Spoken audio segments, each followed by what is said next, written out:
In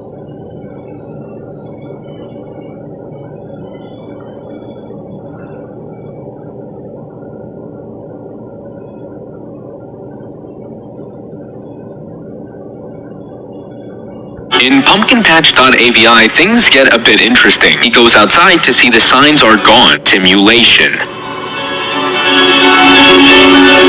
In pumpkinpatch.avi, things get a bit interesting. He goes outside to see the signs are gone. What happened? Where did you go? He then sees a torch he's unfamiliar with, and when he checks it out, there's another torch that leads him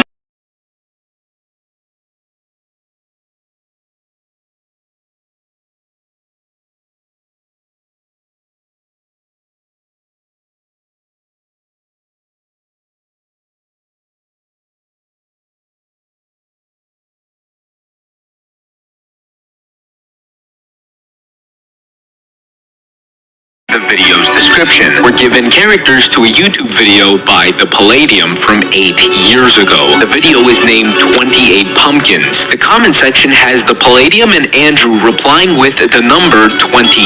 In the video, The Palladium collects 28 pumpkins, and in pumpkinpatch.avi, there's 28 pumpkins. There seems to be something going on with 28 pumpkins. Nothing else happens throughout the rest of the video, but this rabbit hole goes deeper once we look into the description with another video named 28. Why 28 of them? I'm not sure. Is he trying to recreate the good old days? Maybe. I think all of it haunts him, angers him. He knows what he lost, and more importantly, what the reflection didn't lose, and then projected that envy on Agent 081798's brother. Man, that's a number I've not heard in a long time. Still can't believe he went under our radar like that. He was in our midst, all to frame a temp for a document. What did he do with it? He did what all traitors to this agency do. We find out 28 pumpkins have a meaning to them. It's to recreate the good old days, which would explain this video by The Palladium from years ago when he was just a child. They set this up in Andrew's world because they know the past angers the Palladium. They did this to taunt him because 6/20/20 knows what the Palladium didn't lose, and according to the agents, he then projected that envy on Agent 081798's brother. Remember this name. Apparently, this brother framed a temp for a document, which is interesting. Where have we seen a temp and a document related with each other? Maybe in episode 10 when we see this person delivering a document. Then in episode 13 when they explained the temp betrayed them and was punished for it. What are the chances this is the temp that was framed for a document? And if so, why would the brother do this? According to them, he did what all traitors do to this agency. Right now, we don't know what this means, but as we head to the final parts of the videos, we'll get our answer.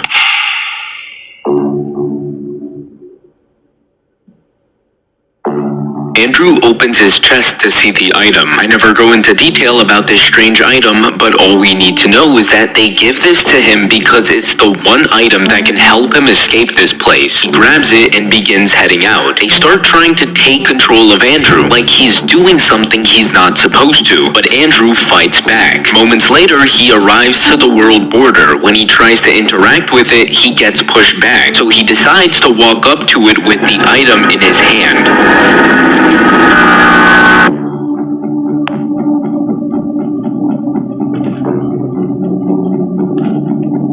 When he respawns, he's in version 7_1. This time, his item was taken from him. He still never gets a reply, so he just wanders around his world alone until the video ends. In the next video, he's given a new message. Andrew, I told you not to use it yet.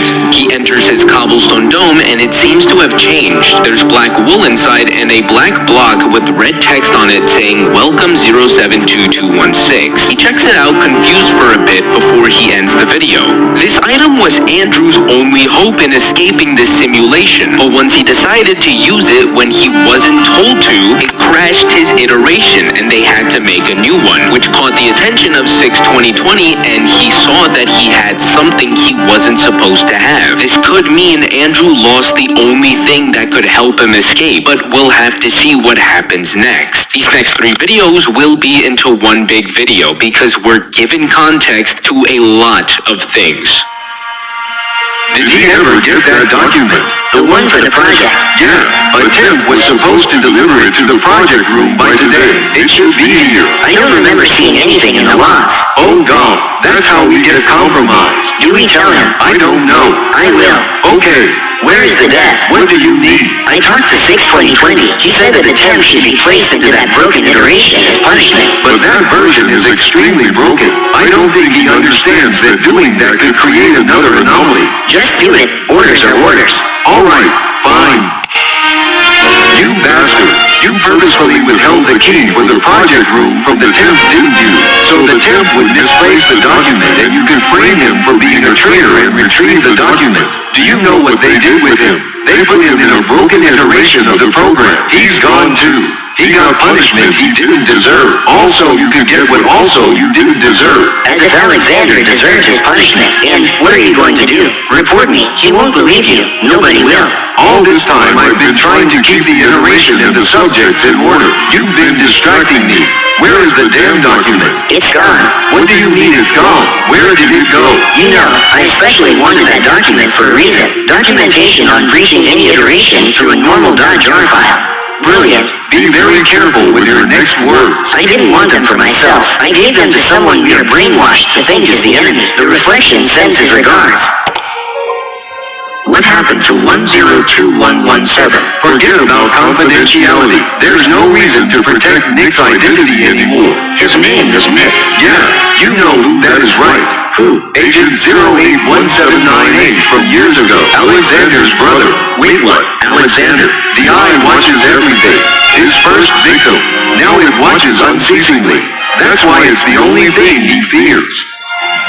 It turns out the temp who we thought was a traitor and was punished was actually framed by 102117 so that he could retrieve the document and give it to the reflection instead. When confronted about how someone got punished for something they didn't deserve, he mentions Alexander getting a punishment he didn't deserve. Why would he bring that up? In another episode, the agent says there's no reason to hide his identity anymore and says his name is Nick. Does this name sound familiar?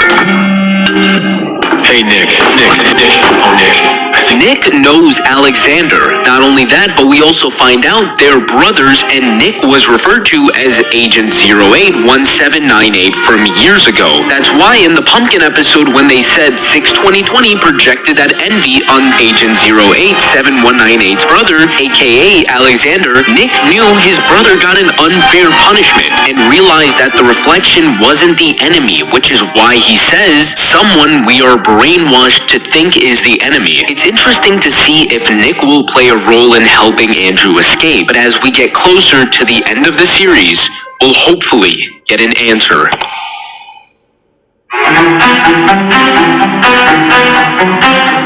In Murder.avi, we're now in version 7_2.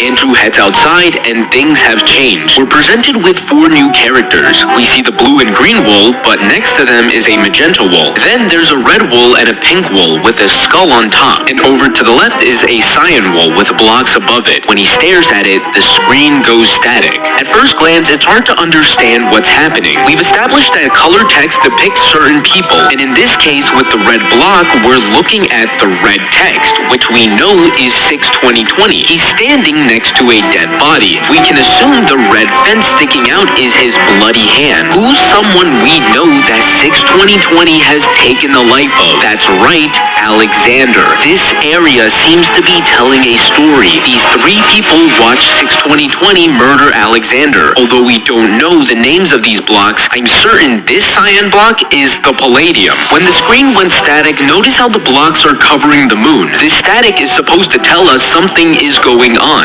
Remember when the conspirator told Andrew the reflection is under a blackened moon? And how we saw it ourselves? We're seeing the reflection under the blackened moon. It seems that they're trying to help Andrew recover his memories, trying to recreate scenes hoping Andrew will remember. But it doesn't seem like Andrew takes notice of it. He heads over to the symbol and there's signs. They tell Andrew they don't have many chances and not to mess it up again. Inside the chest is the item. Andrew is given a second chance of redemption. He finishes off the video placing 2 cobblestone blocks and torches on the Palladium. In the next episode, he heads outside and stares at Alexander before we get this. Andrew, where are they taking you? The good timeline. I had an objective to fill. What objective? It's none of your business, Alexander. I'm in security.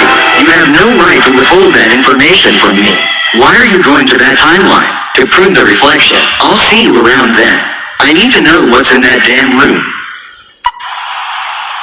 When the video cuts back to normal, he walks on the bridge until he stumbles across the black figure. It doesn't move and it doesn't crash Andrew's game. He asks him who or what are they and walks away. Throughout the whole investigation, there's one question that I never understood. Who was Andrew before all of this? What was he before he was stuck in this simulation? And we finally get some clarification. This scene shows who Andrew was before he was put in the simulation. He was part of 46 Intel. He went to the good timeline to prune the reflection, someone that is trying to now help Andrew to escape. He also used to know Alexander as seen in this conversation. We also notice the color text for Andrew is the same one they use when showing how everything went down. Andrew was there when he saw 6/20/20 murder Alexander and did this to try and restore his memory. Andrew was enemies with the people who are now trying to save him. But why?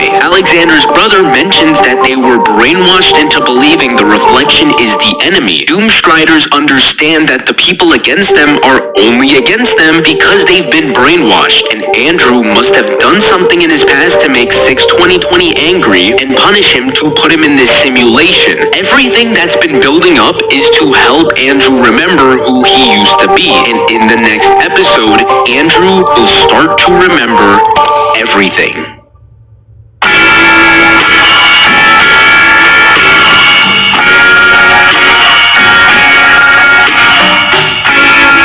By the man with the winged cap. Hello, Andrew. Yes, I have been to warp signs. They should alarm you. These don't exist in Minecraft beta. So then, where are you? Now you're getting somewhere. 46 Intel has imprisoned you in here because you sided with John and gave him a temporary edge over the organization. Unfortunately now, my now murderer, in need of a host, is on the hunt and seeks to destroy that young man. John has no idea what is about to happen. The blackened moon is real. With Andrew, you have all the tools. You just need to know where to go. We can't tell you because they'll destroy it before you can find it. You have what is necessary to escape. By the temp. I don't know who you are, but you seem important. The others seem to care about your existence very much. They want to relieve you of this hell.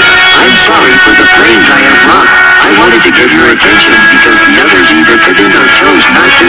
Get the hell out of here as soon as possible. I know you have what it takes. By Alexander. Andrew, you do not remember me. Neither do I. Forgive me for watching your every move.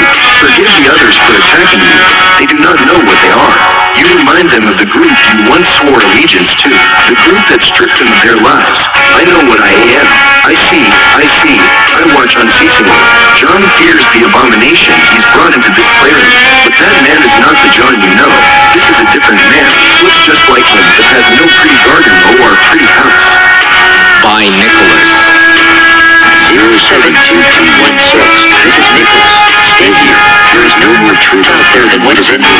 This is your home. Andrew looks over to see another chest. Inside is an item named the winged cap. Then he puts it on.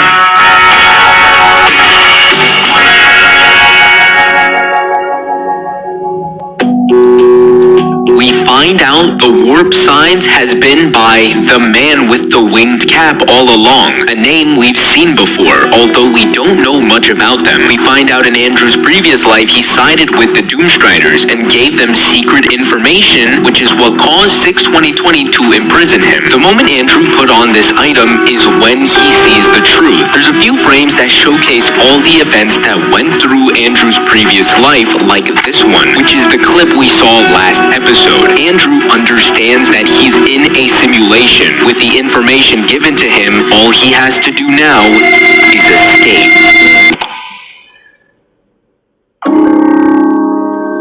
Andrew looks around his world. He enters his home and looks in his chest, but when he exits, things look different. Every ladder he goes down, every door he goes through leads him to his house again. What's interesting though is that because all of the houses are identical, so are all the items. Andrew finds himself a few more of those unknown items. He then wanders around the area trying to figure out what's going on until he notices land generation that's cut off. He bridges to it and begins walking away. This seems like Andrew wasn't supposed to leave or something went wrong because this is where things take a turn. After going further out, he eventually finds the world border again, and we're given this.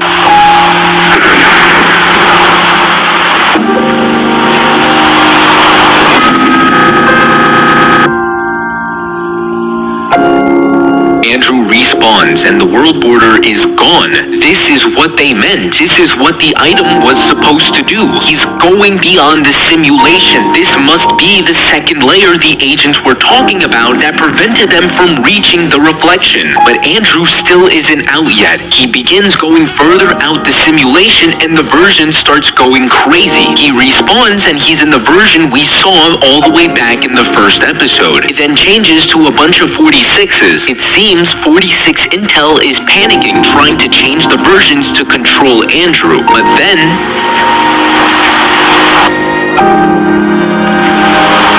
the version is gone. For the first time ever, the version is gone. He finds a village and he picks up the red blocks and we can actually see it's a retextured mossy cobblestone block. Andrew is finally understanding everything and starts writing to us. Guys, I can see everything. I know what's going on. Can't let them see, but I know who's behind this. I know where I am. The reflection is John. I know it is. I don't ever remember meeting John, but for some reason, he is in my memory. I can edit signs. New feature? Then he replies no, but it doesn't feel like Andrew was the one who just wrote this. I can feel them fighting for control. Andrew is so close to escaping, all he has to do is fight back. Do I go back? What about that place? There was somewhere I was supposed to put the item because I'm not out yet. There must be a way. All of this isn't real. He then pauses before dropping the items. What is he doing? Why is he picking up sand? Andrew, fight back! We can see him trying to and wanting to go for the items, but they won't let him. If Andrew puts the sand over his face, they will have successfully taken control of him. He then collects all the sand and opens his inventory and starts approaching his face.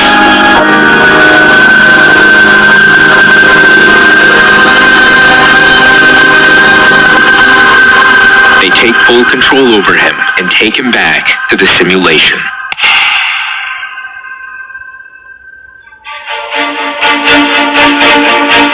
As of today, this is where the Andrew Games story stops. The channel continues to upload, so it's an ongoing story, but there's a lot of videos on the Palladium, Doomstriders, and Intel channels that have so much extra stuff that go outside of Minecraft that if I covered those topics, this video would be hours long. But as of right now, 46 Intel continues to keep Andrew captured, stuck in a simulation without him ever knowing, and it may be that Andrew may never leave this place.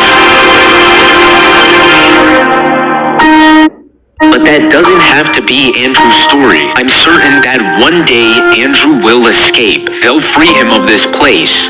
I know they will.